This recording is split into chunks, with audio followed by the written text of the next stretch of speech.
नमस्कार, आपके साथ मैं हूं अभिलाषा पाठक और इंडिया मांगे गोल्ड, ये आवाज लगातार सुनाई दे रही है। जी हां, टोक्यो ओलंपिक में आज खुशखबरी आ रही है। भारतीय महिला खिलाड़ियों का शानदार प्रदर्शन देखने को मिल रहा है। हालांकि दीपिका ने तीरंदाजी में निराश किया, लेकिन बॉक्सिंग में लवलीना ने मेडल का पंच मार दिया है और आज 69 किलोग्राम कैटेगरी में बॉक्सर लवलीना ने बाजी अपने नाम कर मेडल पक्की कर ली है। लवलीना का सामना ताइवान के नीन चेन चेन से था, जिसे लवलीना ने 4-1 से करारी शिकस्त दे दी। तो 23 साल की लवलीना ने अपना ओलंपिक डेब्यू किया है और पहले ही ओलंपिक में लवलीना ने अपने नाम ब्रॉन्ज मेडल पक्का कर लिया है। वहीं लवलीना के बाद हम बात कर लें अगर बैडमिंटन की, तो पीवी सिंधु लगातार फॉर्म में नजर आ रही हैं। पीवी सिंधु आज क्वार्टर फाइनल में खेलने उतरेंगी और क्वार्टर फाइनल में सिंधु का सामना वर्ल्ड नंबर 5 जापान की अकाने यामागुची से होगा। और वही हॉकी में आज महिला टीम ने आयरलैंड के खिलाफ 1-0 से जीत हासिल कर ली। तो भारतीय महिला खिलाड़ियों का शानदार प्रदर्शन लगातार ओलंपिक में देखने को मिल रहा है और मेडल की उम्मीद बढ़ती ही जा रही है। इस वक्त की जो बड़ी खबरें हैं, जो ओलंपिक से अपडेट्स हैं, वो आपको दे रहे हैं हम। लवलीना ने बॉक्सिंग में ब्रॉन्ज मेडल पक्का कर लिया है। और वही बैडमिंटन में आज बड़ा दिन है, क्योंकि पीवी सिंधु आज क्वार्टर फाइनल का मुकाबला खेलने उतरेंगी। क्वार्टर फाइनल में सिंधु का सामना वर्ल्ड नंबर 1 जापान की अकाने यामागुची से होगा और राउंड 16 के मुकाबले में सिंधु ने डेनमार्क की मिया ब्लिचफेल्ड को 21-13 से मात दी थी। और अगर देखें तो सिंधु ने यामागुची के खिलाफ 18 में से 11 मुकाबले जीते हैं, जबकि 7 में सिंधु को हार का सामना करना पड़ा है, यानी उनका पलड़ा भारी है। दोनों खिलाड़ियों के बीच मार्च में ऑल इंग्लैंड चैंपियनशिप में हुए मुकाबले में सिंधु ने ही बाजी मारी थी। तो यहां पर पलड़ा भारी देखने को मिल रहा है सिंधु का और लगातार एक अग्रेसिव मोड में वो नजर आ रही हैं, जिससे कि उम्मीद बढ़ जाती है कि जापान को भी शिकस्त देने में सिंधु कामयाब हो जाएंगी। और भारतीय महिलाओं के इस शानदार प्रदर्शन पर आइए ज्यादा बातचीत के लिए न्यूज रूम का रुख कर लेते हैं। ऋषभ मेरे साथ जुड़ रहे हैं। ऋषभ, सबसे पहले बात लवलीना की कर लेते हैं। डेब्यू में ही कमाल कर दिया उन्होंने।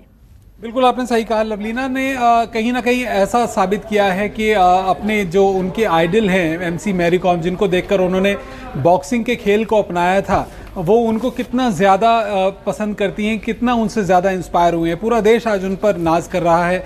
2012 लंदन ओलंपिक्स में एमसी मैरी कॉम ने ब्रॉन्ज मेडल जीता था और यही वो साल था जब लवलीना ने जो है बॉक्सिंग सीखने के लिए कहीं ना कहीं मोटिवेट हुई थी और जिसके बाद में उन्होंने अपने फादर को कहा था कि वो बॉक्सिंग सीखना चाहती हैं।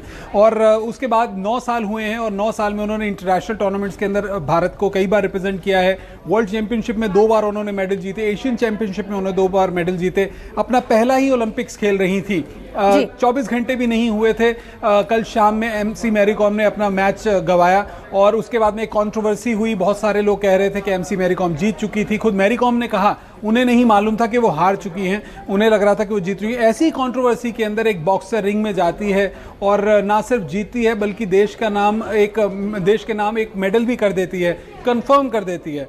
तो ये एक बहुत ही काबिल तारीफ बात है। आज लवलीना को पूरा देश जानता है और अभी उनका मेडल का जो रंग है वो पक्का नहीं हुआ है। कम से कम हम कह सकते हैं कि क्योंकि सेमीफाइनल में क्वालिफाई कर चुकी हैं तो उनका ब्रॉन्ज मेडल कंफर्म हो जाएगा और अगर सेमीफाइनल में वो जीतती हैं, जो उनकी टर्की की ओपोनेंट होंगी, तो वो सिल्वर मेडल जीत सकती हैं या फिर आगे फाइनल में गोल्ड मेडल। तो कहीं ना कहीं भारत के लिए एक बहुत ही ज़्यादा पॉजिटिव न्यूज़ है। भारत ने आज दूसरा मेडल कंफर्म कर लिया टोक्यो ओलंपिक्स में और जैसा आपने खुद कहा, जो देश की बेटियां हैं वो लगातार ओलंपिक में शानदार प्रदर्शन कर रही हैं। उम्मीद कीजिए कि और मुकाबलों में भी भारत की जो लड़कियां हैं उनका शानदार प्रदर्शन जारी रहेगा।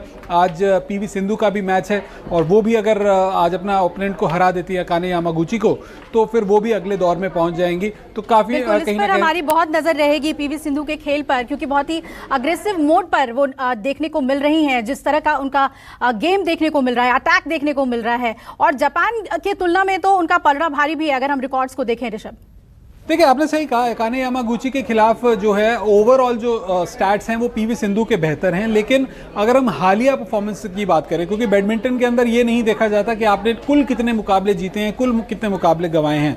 आप हाल फिलहाल की अगर बात करें तो पिछले 3 या 4 मुकाबलों में ज़्यादातर मैचेस जो है, 3 मुकाबलों में 2 मैचेस तो कन्फर्म मैं कह सकता हूँ कि अकाने यामागुची ने पीवी सिंधु के खिलाफ जीते हैं, और शायद पिछले 4 में से 3 मुकाबले उन्होंने जीते हैं। तो हालिया जो एक इमीडिएट फॉर्म होती है वो बहुत मैटर करती है। और दूसरी बात हम ये नहीं नज़रअंदाज कर सकते कि यामागुची जो हैं वो अपने देश के अंदर, खुद जापान के अंदर, क्योंकि टोक्यो ओलंपिक गेम्स हो रहे हैं तो वो वहाँ पर इस इवेंट को खेल रही हैं, तो कहीं ना कहीं एक अपने देश में परफॉर्म करने का, अपने होम सॉइल पर एक अलग से थर्स्ट होता है, एक अलग प्यास होती है। तो पीवी सिंधु के लिए एक बड़ी चुनौती ज़रूर रहेगी, लेकिन जैसा उनका ट्रैक रिकॉर्ड रहा है, उनकी फॉर्म उनके साथ है, कह सकते हैं कि आज का मैच जो होगा बहुत एक्साइटिंग रहने वाला है, और मुमकिन है कि ज़रूर पीवी सिंधु यामागुची को हराने में कामयाब होंगी। बिल्कुल। और अब भारतीय हॉकी टीम की भी बात कर लें जल्दी से ऋषभ, तो ऐसा लग रहा है कि कमबैक जो है वो टीम का बिल्कुल देखने को मिल रहा है। बेहतरीन गेम आज खेला है भारतीय महिला खिलाड़ियों ने हॉकी में। वुमेन हॉकी टीम की अगर बात करें तो उन्होंने क्वालिफायर्स में जिस तरह से अपने पूल ए के मैचेस में लगातार 3 मैचों में मात खाई थी, उसके बाद में कहा जा रहा था कि एक बहुत ही डिसअपॉइंटमेंट उनके साथ रही है, और एक बहुत ही डिसअपॉइंटिंग टोक्यो ओलंपिक्स की उनके लिए लैप रहा है। लेकिन आज उन्होंने आयरलैंड के खिलाफ 1-0 से जीत दर्ज की। एक बहुत अच्छा खेल उन्होंने दिखाया, और कहीं ना कहीं एक आउटसाइड चांस जो है वो क्वार्टर फाइनल में पहुंचने का अभी भी शायद बचा हुआ है, लेकिन उसके लिए दूसरी टीमों के जीत हार और उनके हार जीत के गोल के मार्जिन पर बहुत कुछ डिपेंड करेगा। लेकिन हाँ, इतना जरूर कह सकते हैं कि महिलाओं की जो हॉकी टीम है उसने बैक टू बैक 2 ओलंपिक्स के अंदर क्वालिफाई किया है। मुझे याद है कि 2008-2009 जब ओलंपिक गेम्स हुए थे, तब जब हॉकी टीमें क्वालिफाई नहीं कर पाती थी ओलंपिक के लिए, तो कितना ज़्यादा क्रिटिसिज्म होता था कि एक ऐसा देश जहाँ पर हॉकी के खेल को नेशनल स्पोर्ट कहा जाता है, वो टीमें क्वालिफाई नहीं कर पाती। तो रियो के अंदर महिला टीम ने क्वालिफाई किया और मेल टीम से बेहतर प्रदर्शन किया। बिल्कुल। और अब सिर्फ क्वालिफाई नहीं कर रही ऋषभ, अब टक्कर भी दे रही है। आगे भी इस पर आपसे बात करूंगी, आप बने रहिए हमारे साथ। हॉकी में महिला टीम ने शानदार प्रदर्शन दिखाया है और टीम इंडिया ने आयरलैंड के खिलाफ 1-0 से जीत हासिल कर ली है। जैसा कि मेरे सहयोगी ऋषभ भी बता रहे थे कि अब महिला टीम ने अपना दम दिखा दिया है। पहले जहां क्वालिफाई नहीं कर पाती थी महिला टीम, वो ही अब क्वालिफाई के साथ साथ एक टक्कर भी विदेशी टीमों को दे रही है। और आयरलैंड को बहुत ही दिलचस्प मैच में 1-0 से महिला टीम ने हरा दिया, और इसे कमबैक माना जा रहा है महिला खिलाड़ियों का।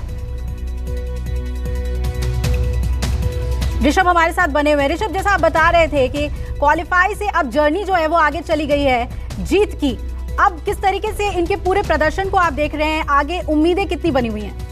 देखिए, बहुत कुछ डिपेंड करता है दूसरी टीमों का प्रदर्शन कैसा रहता है, क्योंकि आप क्वालिफाई, अगर हम इस टोक्यो ओलंपिक्स के हॉकी के पैटर्न को देखें तो पहली बार ऐसा है कि जो टीमें हैं उन्हें सेमीफाइनल में खेलने का डायरेक्ट मौका नहीं मिला। अगर पुराने पैटर्न के साथ में चलते तो शायद महिला हॉकी टीम अब तक एलिमिनेट हो चुकी होती, उन्हें कम से कम 2 से 3 मुकाबले जीतने होते सेमीफाइनल में पहुंचने के लिए, सिर्फ 4 टीमों को क्वालिफाई करना होता। लेकिन क्योंकि इस बार जो है पैटर्न थोड़ा चेंज किया गया है, फॉर्मेट थोड़ा चेंज किया गया है, तो इस बार क्वार्टर फाइनलिस्ट चुने जाएंगे, टॉप 8 टीमें जो हैं वो चुनी जाएंगी, और 8 टीमों के चयन के हिसाब से अगर बात करें तो भारत ने आयरलैंड को हराया है। तो और आयरलैंड के खिलाफ भारत की इस जीत से कहीं ना कहीं पॉइंट्स टेबल में उनका श्री गणेश जरूर हुआ है, लेकिन डिपेंड करता है कि दूसरी टीमों के खिलाफ दूसरी टीमों का प्रदर्शन कैसा रहता है। दूसरी टीमों ने अच्छा प्रदर्शन किया है, तो यहाँ पर भारत का क्वार्टर फाइनल में पहुंचने का, मैंने जैसे कहा, आउटसाइड चांस है 20% आप कह सकते हैं 100 में से। तो लेकिन हाँ, ये कह सकते हैं कि आप कम से कम टोक्यो ओलंपिक्स में बिल्कुल हार कर, क्लीन स्वीप होकर नहीं आ रहे हैं। एक मुकाबला आपने जरूर कम से कम जीता, क्वालिफाई आप किए, तो ये भी आपके लिए कहीं ना कहीं एक तरह से कमबैक माना जा सकता है। लेकिन हाँ, मेंस हॉकी टीम को ज़रूर हम कह सकते हैं कि आज उनका मैच जो होगा मेज़बान जापान के खिलाफ, वो बहुत अहम होने वाला है। आज मेंस हॉकी टीम जो है जापान के खिलाफ मैच खेलेगी अपनी ग्रुप ए का, और जिस तरह से पिछले मैच के अंदर उन्होंने स्पेन के खिलाफ जीत दर्ज की थी, उसके बाद कह सकते हैं कि जापान जो है, अगर आज भारत उसके खिलाफ भी जीत हासिल करने में कामयाब होता है तो अपने पूल ए में टॉप कर सकता है। तो यहाँ पर मेंस हॉकी टीम से भी एक्सपेक्टेशन है बिल्कुल, तो लेकिन उम्मीदें बिल्कुल बनी हुई हैं दोनों ही टीमों से। और आइए नमस्कार, मैं हूं मानक गुप्ता। अगर आपको हमारा ये वीडियो पसंद आया हो तो इसे लाइक और शेयर जरूर करें, और हाँ, हमें सब्सक्राइब और फॉलो करना ना भूलें। ताकि आप देश और दुनिया की कोई खबर मिस ना करें। तो जुड़े रहिए हमारे साथ और देखते रहिए News 24।